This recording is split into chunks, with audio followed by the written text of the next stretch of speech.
Welcome to People Who Perform, the Real Estate Careers Podcast. Each episode will bring you conversations from business leaders and up-and-coming stars in the commercial real estate industry in Canada. Our guests will share their unique career journeys, passions, and advice on what it takes to be successful in this industry. This podcast is brought to you by Highview Partners, connecting people who perform in Canadian real estate. I'm your host, Richard Costello, and today I'm pleased to introduce Daniel Bronfman. Daniel is currently a leasing representative with Canderel, responsible for leasing a portfolio of 12 office and retail properties covering over 3 million square feet across the GTA. Prior to Canderel, Daniel started his real estate career working for CBRE in their sales trainee program, before moving into corporate services, assisting leading organizations with their real estate needs. Daniel has a degree in international economics and finance from Ryerson and is a designated broker of record in Ontario.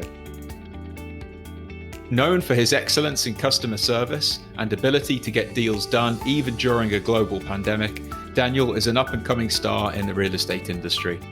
Daniel, it's great to meet you. Richard, thanks for having me. As you can tell from the chinking of cups on saucers in the background, I'm meeting Daniel today at my favorite virtual coffee shop. So Daniel, what can I get you to drink?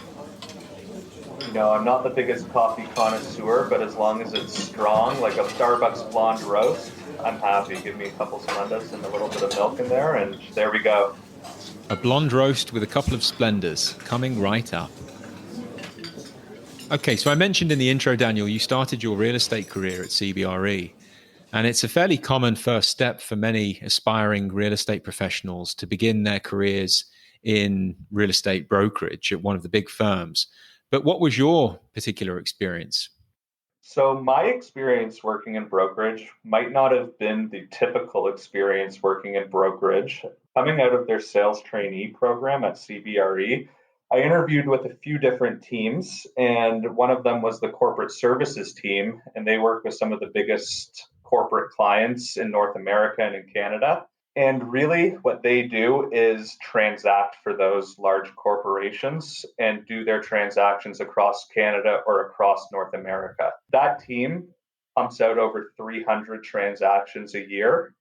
And as opposed to a typical broker who's going out, showing properties, speaking with clients on a regular basis, we were focused on transactions. So finishing up leases, amendments, extensions, you name it, that team was doing it. So it wasn't the typical brokerage experience, but I definitely learned a lot. What would you say were the biggest takeaways? The biggest takeaways were working with some of the largest organizations in the world. So for example, TD Bank, I worked very closely with them and worked on their real estate across Canada. It was also a great opportunity to actually come out pretty green and dive into these sophisticated leases, these sophisticated amendments, and really an opportunity to learn the industry fresh out of the gate. And you're with Canderel now, so in case any of our listeners are unfamiliar, can you give us a high-level overview of the business? For sure. So for those of you who aren't familiar with Canderel, Canderel stands for Canadian Developers of Real Estate. So we are owners, developers, managers of real estate, and we're the only privately owned owners, managers, and developers of real estate that operate nationally across Canada and all of the major markets. So that's something that helps distinguish us a little bit. And what have you found to be the main differences working for a landlord? The main differences, for sure, you become a lot more familiar with the properties you are responsible for. As opposed to working on leases and amendments across Canada and even across North America for some of our clients, I'm focused on these 12 buildings and these 12 markets, and I've become an expert in these buildings, these markets, become very familiar with the agents, the tenants. So it's that familiarity, I'd say, is the biggest difference as opposed to doing one transaction and moving on to the next one. Right. Okay. And what about a typical working week as a leasing representative? What does that look like? Well, it looks very different in a post-pandemic world than it did a few months ago. So a few months ago, a typical day, I'd say, is that there really isn't a typical day. You're touring, you're speaking on the phone to different agents, you are working with the internal people at Canderel, trying to coordinate different leases, trying to coordinate different projects. So the one consistent thing is that there's no typical day as a leasing representative. And when you say you're talking to different agents, these are tenant representatives. These are tenant representatives. Yes, exactly. Getting a feel for the market, seeing what their tenants are doing, touching base with the agents for tenants that are in our buildings, touching base with the tenants that are in our buildings. It's there's a lot of relationship maintenance in this role for sure. And I guess how do you go about developing those relationships with the different brokers out there? Just picking up the phone, chatting for a little bit, getting them out for, and this again is in a pre-pandemic world, getting them out for a coffee, a lunch, a beer after work, just putting a face to the name, which Zoom has helped with that in the post-pandemic world, but really getting out and having face-to-face interactions is the basis of establishing those relationships, and then doing good work and getting deals done. There's nothing like a relationship builder than getting deals done. So how would you say life has changed for you during the last couple of months? So for sure in the last couple of months, life has changed. I'm talking to you out of my home office right now as opposed to being out of our Canderel office. A lot more Zoom meetings. And I'd say for the first bit there, when the coronavirus took off, tenants, Canderel, everyone was trying to figure out what they were doing. So other than speaking with people and having certain touch points, everything I had been working on kind of came to a sudden halt. And it's good to see that over the last month or so, things have started to pick up in Toronto and for sure across Canada. Toronto's lagging behind a little bit, actually. But things have started to open up. These deals have started to resurface, ones that I was working on before. I actually just completed a brand new lease in the pandemic, my first one. So pat on the back to myself. A huge pat on the back. I think that's excellent work and encouraging to hear that things are starting to move along. So, Daniel, what would you say is the best thing about your job? So there's a couple best things about my new job, and I've been with Canderel since August and have thoroughly enjoyed my time there. I'd say getting out, meeting new agents and new representative from the tenants that are in our buildings has been one of the best parts of my job. I have met agents and tenant representatives, like I said, that I've established relationships and know that we'll keep in touch, we'll be friends for the foreseeable future. So to be able to establish those new relationships has been a really rewarding part of my job. And then the other part that I would say is my direct bosses have been really invested in my personal growth at the company. They have spent a lot of time with me transitioning from the brokerage side to the landlord side and just how a typical deal on the landlord side works. It's definitely different, and they have made the transition a lot smoother. And what about the most challenging parts of your job? What would you say they are? I'd say the most challenging part of my job is pulling different people from different departments in together. So for one lease deal, I can be talking to as many different people from construction, both within Canderel and a third party contractor, property management, the city, the tenant, lawyers, the tenant agents. So right there, I've listed off 6 different parties, and I'm sure there's more I've missed out. But pulling all of them in, staying on top of them as the touch point for all of them, and making sure that everything is coordinated and on track has been for sure the most challenging part. Coming from CBRE, I was really worried about my transaction and what I had to do to get my transaction done. Now it's a lot of pulling and coordinating. And what skills do you think are most important in order to be a successful leasing manager?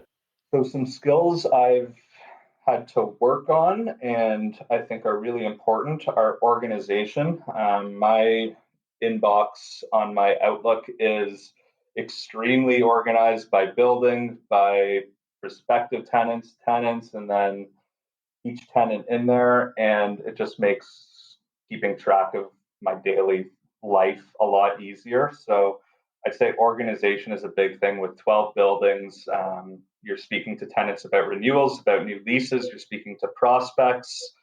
And with over 3 million square feet that I'm looking after, there's constantly different people that I'm trying to keep track of. And along those lines, I'd say work ethic is also extremely important.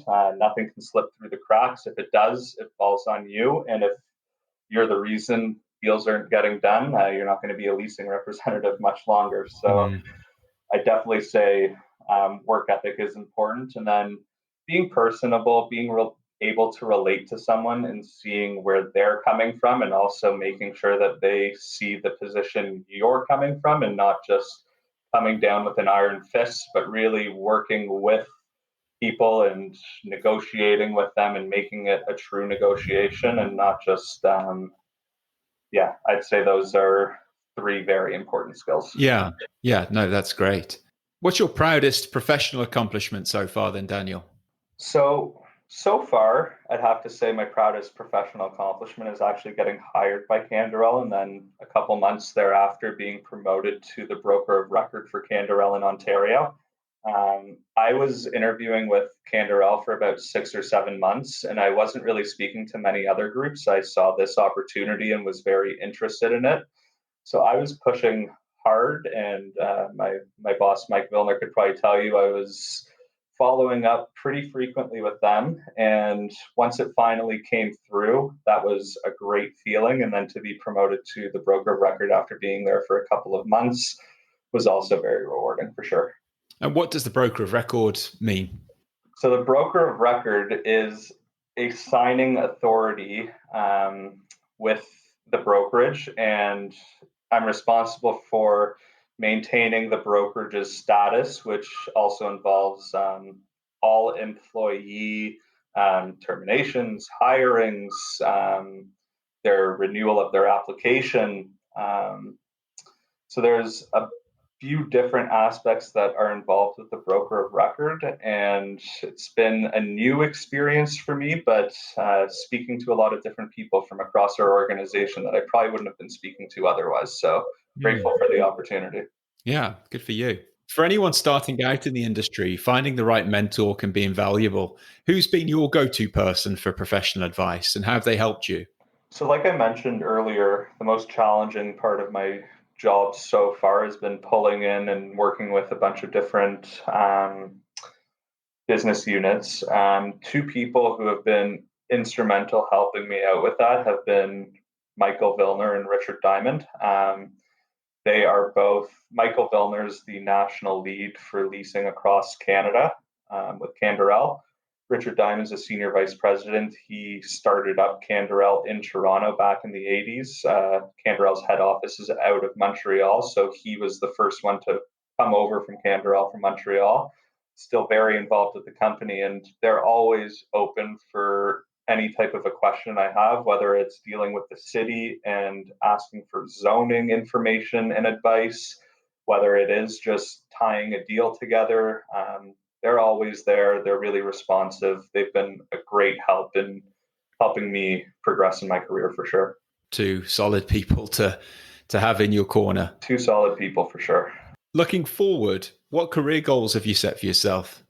So looking forward in the next 5 or 10 years, I would like to get more involved in the development side of what Canderel's doing, as leasing and development tend to go hand in hand. A lot of agents in the market, they have invaluable information that can lead to a prime development site. I've already been able to bring forward a couple of those opportunities to Mike and Richard, but I haven't had the experience or just the capacity right now to work on those development opportunities a little bit further. So that's something I'd like to get more involved in for sure. Okay, well, what advice would you have for anyone starting out in the industry?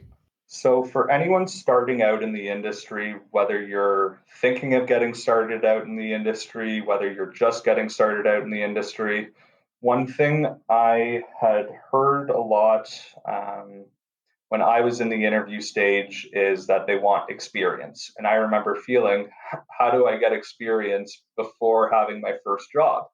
And while I was in university, I knew that university clubs, so like a politician club or something along those lines. They weren't necessarily for me, but I did want to do something that would help me stand out from the competition. So, part time while I was in university, I also worked as a teller or customer service representative at CIBC, where I did earn an award of excellence for top sales performance. So, when I was interviewing with CBRE, that was something that really helped me stand out above my competition. And they noted that in my interview.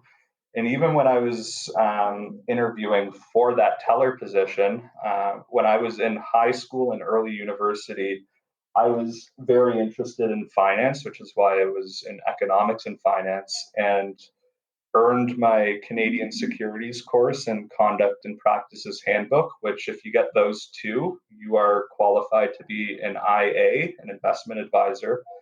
So when I was interviewing at the bank, they saw, okay, this guy's clearly interested in finance. Let's give him a shot. And it worked out for both of us because that gave me the experience I needed to start my career in real estate, and it gave them someone who got top level performance who was clearly interested in finance. So Yeah. I would say there's always a way to get some type of experience to make yourself the best candidate you can be and to really dive in and do it. I think that's great advice. And it's a question I get asked a lot when candidates apply to roles that perhaps they don't necessarily have the direct experience in. And it can feel like a chicken and egg scenario. How do I get the experience if I'm not given the opportunity? And your suggestion of leveraging your transferable skills is really true. And if you can demonstrate that you have excelled at something in the past, then perhaps those qualities will be recognized during an interview process. It's not always easy, I will say that, but it will help to set you apart. Okay, so getting to know you a little bit here, Daniel, what's a passion of yours that you might rarely share with people at work? Rarely shared with people at work. So they all know, most of them know, I have a bad knee. I've had 5 knee surgeries, but something they might not know is that I do competitive, and I'm competitive with myself, swimming. And I try to time myself, beat my times, try to do different strokes and beat my times. Just with having 5 knee surgeries, swimming is one of the only activities I can do anymore. So that might be something people don't know about me. All right, well, let's have some quick fire questions. Here's five quick questions for you. So, number one, what book are you currently reading? 2 books. First one is called The Agony and the Ecstasy. It's a fictional biography of Michelangelo, about the Renaissance time in Italy when the church and the Medici family were kind of all powerful.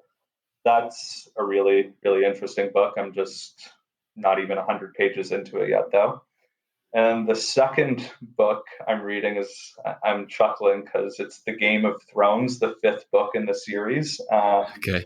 After watching that series, I decided to start reading the books. So Yeah, you did it the opposite way I did it around. the opposite way.